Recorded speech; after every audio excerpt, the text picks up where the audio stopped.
नमस्कार दोस्तों, स्वागत है फिर से एक नई वीडियो में। दोस्तों आज हम लेके आए हैं एसएससी जीडी के लिए टॉनिक बैच, जो कि खान सर अपने ऑनलाइन और ऑफलाइन क्लास में इस पीडीएफ को सॉल्व करा चुके हैं दोस्तों। तो चलिए आज हम शुरू करते हैं, कुछ क्वेश्चन को सॉल्व करेंगे। हिस्ट्री का क्वेश्चन देखेंगे हम। चलिए वीडियो शुरू करते हैं दोस्तों। इतिहास का पहला क्वेश्चन कह रहा है पूरा पाषाण काल, कह रहा पूरा पाषाण काल, मध्य पाषाण काल और नव पाषाण काल का किस क्षेत्र में विकास हुआ है। किस क्षेत्र में विकास हुआ है दोस्तों? गंगा घाटी में, या सिंध घाटी में, या नर्मदा घाटी में, या इनमें से कोई नहीं। तो सही आंसर जो होगा आपका पूरा पाषाण, मध्य पाषाण और नव पाषाण का जो विकास हुआ है वो हुआ है आपका नर्मदा घाटी में। ऑप्शन सी होगा। ठीक, अगला क्वेश्चन कह रहा है दोस्तों, क्वेश्चन नंबर 2 का। क्वेश्चन नंबर 2 कह रहा है दक्षिण पूर्वी राजस्थान की संस्कृति को क्या कहा जाता है? दक्षिण पूर्वी राजस्थान के संस्कृति को क्या कहा जाता है? कायथा संस्कृति, प्रभाव संस्कृति, या संवदा संस्कृति, या बहार संस्कृति। तो सही आंसर क्या होगा आपका दोस्तों? ऑप्शन बी, प्रभाव संस्कृति। ठीक, अगला क्वेश्चन कह रहा है, क्वेश्चन नंबर 3 कह रहा है पशुओं को पालतू बनाए जाने का प्राचीनतम साक्ष्य जिन 2 स्थानों से प्राप्त हुआ है वो कौन कौन से है? बागौर एवं आदमगढ़, या भीमबेटका एवं आदमगढ़, या बुर्जहोम या गफ कराल, या इनमें से कोई नहीं। तो सही आंसर जो होगा दोस्तों ऑप्शन सी होगा, बुर्जहोम एवं गफ कराल से मिले हैं 2 स्थान जो हैं वो पालतू पशुओं के लिए जाने जाते हैं दोस्तों। अगला क्वेश्चन कह रहा है उस स्थल का नाम बताइए जहाँ से प्राचीनतम अस्थायी जीवन के प्रमाण मिले हैं। तो उस स्थान का नाम बताइए। धौलावीरा है, या ज़िले गुल मोहम्मद, या कालीबंगा, या मेहरगढ़। तो सही आंसर जो होगा आपका ऑप्शन डी होता है, मेहरगढ़। ठीक, अगला क्वेश्चन कह रहा है 5वां, ये हड़प्पा लिखा है दोस्तों, हड़प्पा गलत लिख दिया है। हड़प्पा निम्नलिखित में से किस सभ्यता से संबंध है? हड़प्पा किस सभ्यता से संबंध है? सुमेरियन की सभ्यता से, या सिंधु घाटी सभ्यता से, या वैदिक सभ्यता से, या मेसोपोटामिया की सभ्यता से। तो सही आंसर जो होगा दोस्तों हड़प्पा हड़प्पा सभ्यता जो है वो संबंध रखती है आपका सिंधु घाटी की सभ्यता से।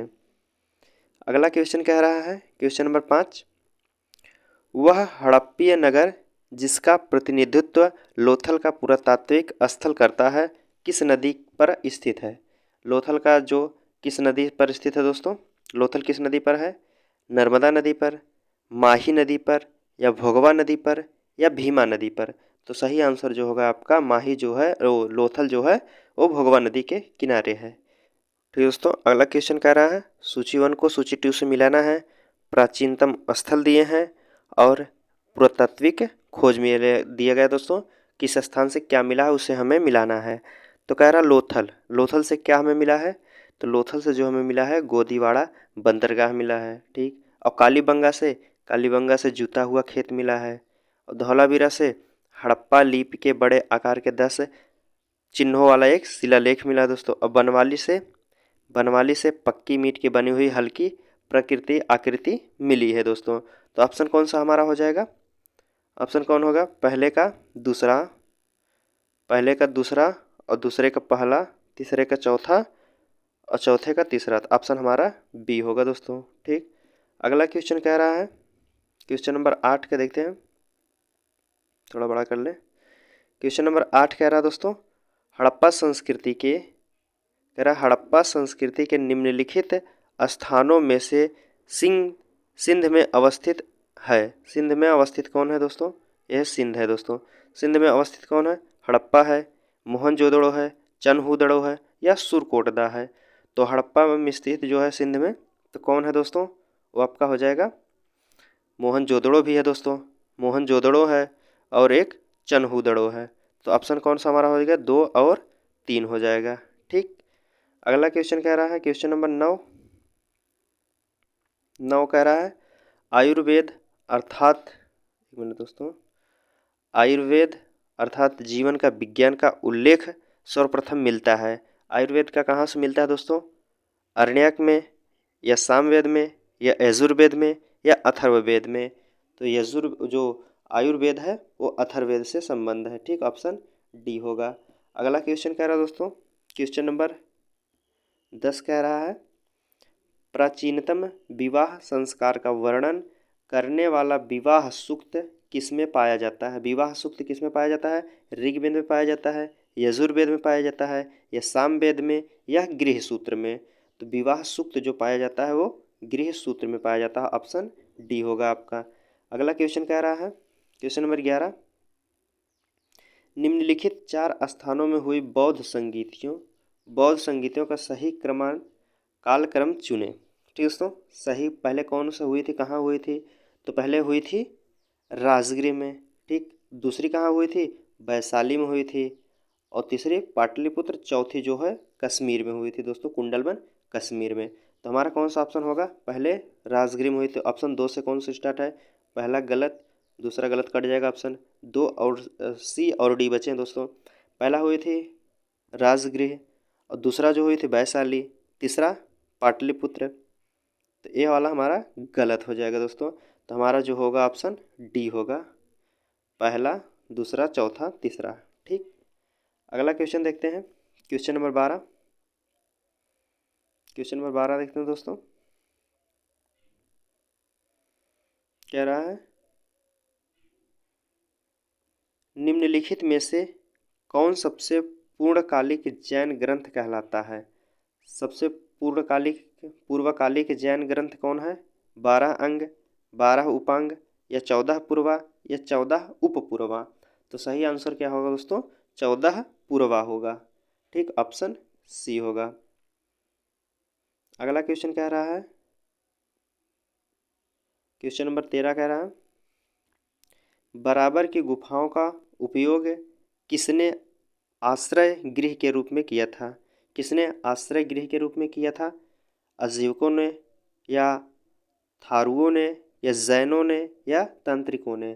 तो सही आंसर जो होगा आपका आजीविकों ने किया था। ऑप्शन ए होगा दोस्तों। ठीक, अगला क्वेश्चन कह रहा है निम्नलिखित में से कौन सा प्राचीन भारत में शैव संप्रदाय था? प्राचीन भारत में शैव संप्रदाय था तो कौन था? आजीवक था, या मत मयूर था, या मैमत था, या ईशान शिव गुरुदेव पद्धति थे? तो सही आंसर जो होगा दोस्तों ईशान शिव गुरु पद्धति, ऑप्शन डी। अगला क्वेश्चन कह रहा है क्वेश्चन नंबर 15,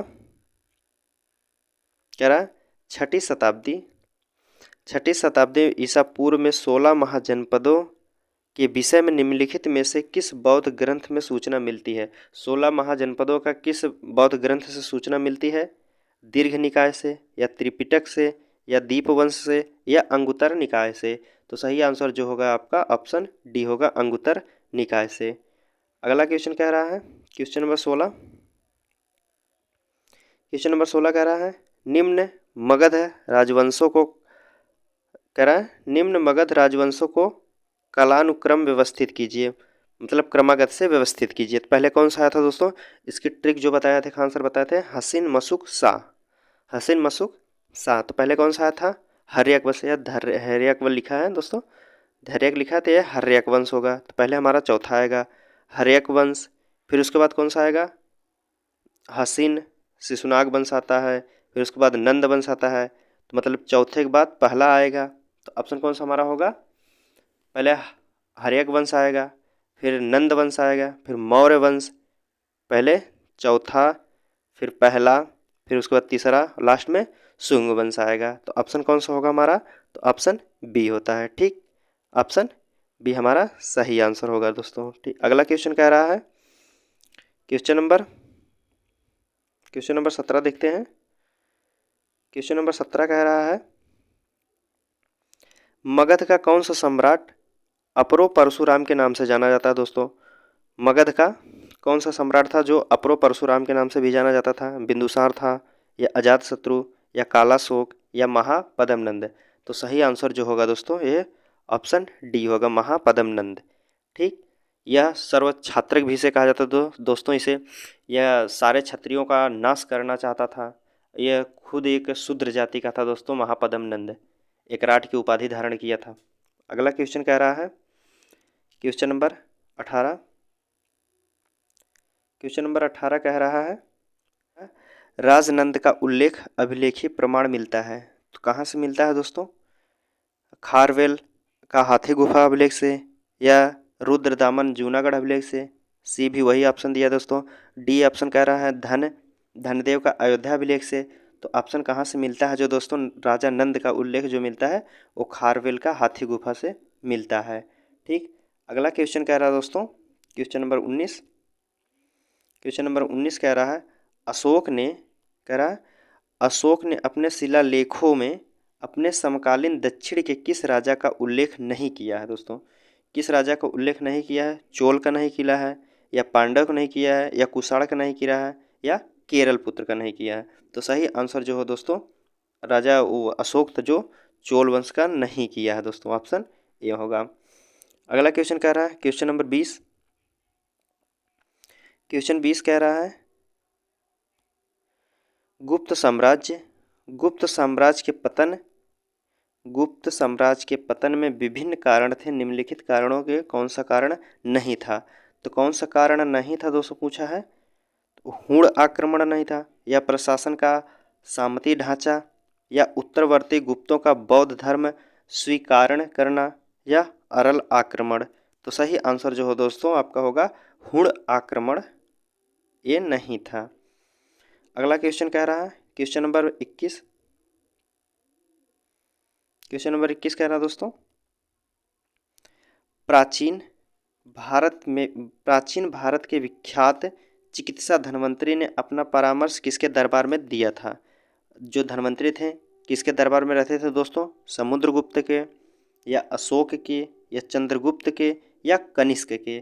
तो सही आंसर जो होगा दोस्तों आपका ऑप्शन सी, चंद्रगुप्त द्वितीय के दरबार में रहते थे, जिन्हें विक्रमादित्य भी कहा जाता है दोस्तों। अगला क्वेश्चन कह रहा है क्वेश्चन नंबर 23 कह रहा है मोहम्मद गौरी ने जयचंद को किस युद्ध में पराजित किया था? मोहम्मद गौरी ने जयचंद को किस युद्ध में पराजित किया था? तराइन का युद्ध में, या युद्ध में पराजित किया था, ऐसे ही ऑप्शन दे दिया, चंदवार का युद्ध में, या कन्नौज के युद्ध में। तो सही आंसर जो होगा दोस्तों आपका चंदवार के युद्ध में। लेकिन चंदवार के युद्ध जो हुआ था दोस्तों 1194 में हुआ था, ना कि 1191 में। तो कब हुआ था? 1194 में। ठीक, अगला क्वेश्चन कह रहा है क्वेश्चन नंबर 24। क्वेश्चन नंबर 24 कह रहा है निम्न मुस्लिम बादशाहों में से किस एक ने मूल्य नियंत्रण पद्धति को पहली बार लागू किया था? मूल्य नियंत्रण पद्धति को कौन लागू किया था दोस्तों? ऑप्शन आपके सामने है अलाउद्दीन खिलजी, इल्तुतमिश, मोहम्मद बिन तुगलक, या शेरशाह सूरी। तो सही आंसर जो होगा दोस्तों आपका किया था अलाउद्दीन खिलजी किया था, ऑप्शन ए होगा। अगला क्वेश्चन कह रहा है दोस्तों क्वेश्चन नंबर 25 कह रहा कृष्णदेवराय के दरबार में अष्टदिग्गज कौन थे? अष्टदिग्गज कौन थे दोस्तों? 8 मंत्री थे, या 8 तेलुगु कवि थे, या 8 महान सेनापति थे, या 8 परामर्शदाता थे। तो कौन थे दोस्तों? ये थे जो अष्टदिग्गज थे, 8 तेलुगु कवि थे दोस्तों। अगला क्वेश्चन कह रहा अगला क्वेश्चन है विजयनगर साम्राज्य की वित्तीय व्यवस्था की मुख्य विशेषता क्या थी? वित्तीय व्यवस्था की मुख्य विशेषता क्या थी विजयनगर साम्राज्य की? अधिशेष लगान, या भू राजस्व, या बंदरगाहों से आमदनी, या मुद्रा प्रणाली। तो सही आंसर जो होगा दोस्तों विजयनगर साम्राज्य में जो वित्तीय व्यवस्था थी वह मुख्य रूप से भू राजस्व पर आधारित थी। ठीक, अगला क्वेश्चन देखते हैं दोस्तों। ठीक, चलिए दोस्तों आज के क्वेश्चन हम यहीं समाप्त करते हैं। वो आपसे मिलते हैं कल अगले वीडियो लेकर दोस्तों, इसी का पार्ट 2 लेकर आते हैं। ठीक।